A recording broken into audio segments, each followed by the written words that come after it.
अस्सलाम वालेकुम। बादशाह और 7 बेटियां। एक बादशाह की 7 बेटियां थीं। एक दिन बादशाह बहुत खुश होता है और अपनी सातों बेटियों को बुलाकर पूछता है कि मैं तुमसे एक सवाल पूछूंगा और अगर जवाब अच्छा लगा तो तुम्हारा मनचाहा इनाम भी दूंगा। सब एक कतार में खड़ी हो जाओ और एक एक करके बताओ कि तुम किसका दिया खाती हो, किसका दिया पहनती हो।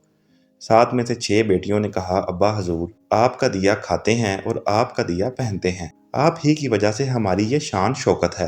ये सुनकर बादशाह बहुत खुश हुआ और सबको उनकी मनपसंद चीज दे दी।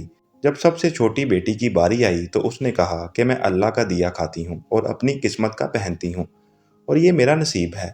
बादशाह ये सुनते ही आग बगोला हो गया और कहने लगा, ए कमबख्त, तूने मेरी नाशुक्री की है, तुझे इसकी सजा जरूर मिलेगी। शहजादी ने कहा, जो हुक्म अब्बा हजूर। बादशाह ने सिपाहियों को हुक्म दिया कि जाओ इसे जंगल में छोड़ आओ, मैं भी देखूं कि ये मेरे बगैर कैसे अल्लाह का दिया खाती है और अपने नसीब का पहनती है। शहजादी से तमाम जेवरात वापस ले लिए गए और खस्ता हाल कपड़ों में बगैर किसी साजो सामान के बादशाह के हुक्म के मुताबिक जंगल में तनहा छोड़ दिया गया। लेकिन शहजादी बहुत पुरसकून मुतमईन थी और तवक्कल अल्लाह थी कि जो उसने रिज़्क और ऐशो इशरत मेरे नसीब में लिखी है वो मुझे ज़रूर मिलेगी। सब सिपाही शहजादी को छोड़कर वापस चले गए। शहजादी जंगल को देखने लगी। चारों तरफ दरख्त ही दरख्त थे और दोपहर से शाम होने वाली थी कि शहजादी ने सोचा कि क्यों ना कुछ लकड़ियां जमा कर लूं ताकि रात को आग जलाऊं, फिर कोई जंगली जानवर पास नहीं आएगा और रात भी गुजर जाएगी। शहजादी जंगल में लकड़ियां ढूंढने चल पड़ी।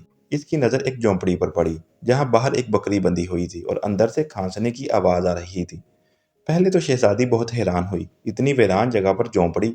जब वो झोंपड़ी के अंदर दाखिल होती है तो क्या देखती है कि एक बूढ़ा ज़ईफ एक चारपाई पर लेटा है और खांसते खांसते पानी पानी पुकार रहा है। शहजादी इधर उधर देखती है तो कोने में एक पानी का घड़ा पड़ा होता है।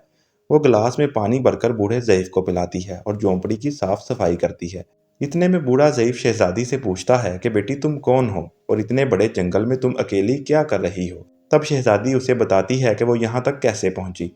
बूढ़ा ज़ईफ उसे झोंपड़ी में ही रुकने का बोलता है और कहता है कि मैं शहर में काम करता हूँ, सुबह शहर चला जाऊंगा और 8 दिन के बाद आऊंगा। तुम यहीं रहो और झोंपड़ी में खाने का सामान है और नदी पास ही है, तुम वहां से घड़ा भर लिया करना।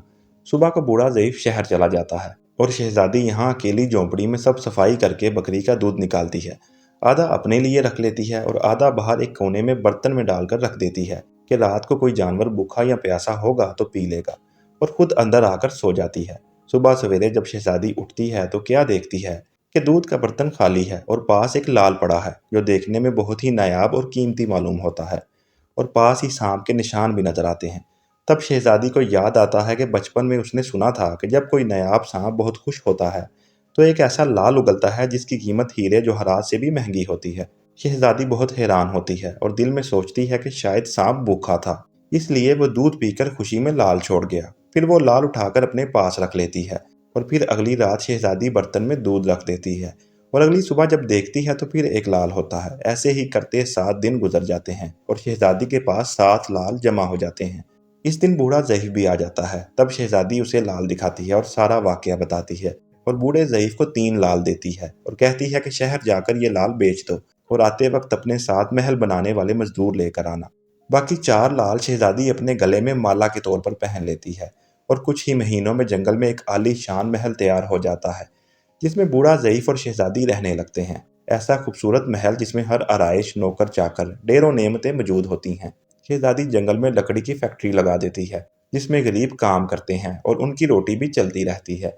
देखते ही देखते जंगल शहर नमा बन जाता है और दूर दूर तक धूम मच जाती है कि शहजादी बहुत रहम दिल है। ये खबर ऐसे ही बादशाह तक पहुंचती है तो बादशाह के दिल में इश्तियाक होता है कि देखूं तो सही कौन से मुल्क की शहजादी है जिसकी इतनी तारीफ है। बादशाह सिपाहियों के हाथ पैगाम भेजता है शहजादी से मिलने के लिए। यहाँ शहजादी के सिपाही जब शहजादी को बताते हैं तो शहजादी ये हुक्म देती है कि बादशाह सलामत एक ही शर्त पर हमसे मिल सकते हैं कि वो अपनी तमाम बेटियों के साथ आएं। सिपाही जाकर बादशाह को पैगाम दे देते हैं। एक दिन बादशाह अपनी तमाम बेटियों के साथ शहजादी के महल जाता है। शहजादी इन सब से चेहरे पर नकाब करके मिलती है। इनके लिए 7 रंग के खाने पेश करती है और हर खाने के साथ इसी रंग का जोड़ा और जेवरात पहन कर आती है। महल की शानो शौकत, खूबसूरती और शहजादी का अंदाज बादशाह और बाकी तमाम शहजादियों को बहुत हैरान और मुतासिर करता है। आखिर में बादशाह शहजादी से कह ही देता है कि तुम मेरी बेटी की जगह पर हो। और मैं भी तुम्हारे कहने पर अपनी तमाम बेटियों के साथ आया हूँ। फिर हमसे ये पर्दा किस लिए? बहुत इसरार पर शहजादी कहती है, ठीक है, मैं तैयार होकर आती हूँ। सब शहजादियाँ आपस में सरगोशी करने लगती हैं कि इतनी तो तैयार है, इतने महंगे जेवरात पहने हैं, अब और कितना तैयार होकर आएगी। इतने में क्या देखते हैं कि दूर से एक खस्ता हाल कपड़ों में कोई आ रहा है, और गौर करने पर बादशाह को याद आता है कि ये अभी तक जिंदा है। मैं तो सोचता था कि इसे जंगल के जानवर खा गए, और जब मैंने अपने सिपाहियों को इसकी खबर लेने भेजा था, तब उन्होंने ही बताया था कि वहाँ शहजादी का कोई नामो निशान नहीं है।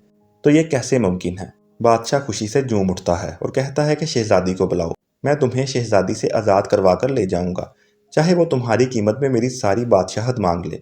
ये सुनते ही शहजादी बोलती है, नहीं अब्बा हजूर, मैं ही वो शहजादी हूँ, और मैं ना कहती थी कि मैं अल्लाह का दिया खाती हूँ और अपने नसीब का पहनती हूँ।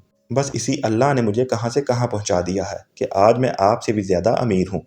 फिर शहजादी अपना तमाम हाल बयान करती है कि वो इस मुकाम तक कैसे आई, और अपने गले की माला दिखाती है जिसमें अभी भी 4 लाल मौजूद होते हैं। ये बात सुनते ही बाकी तमाम शहजादियां दिल में रश्क करने लगती हैं और सोचती हैं कि ए काश हमने भी तब यही कहा होता कि अल्लाह का दिया खाती हैं और अपने नसीब का पहनती हैं।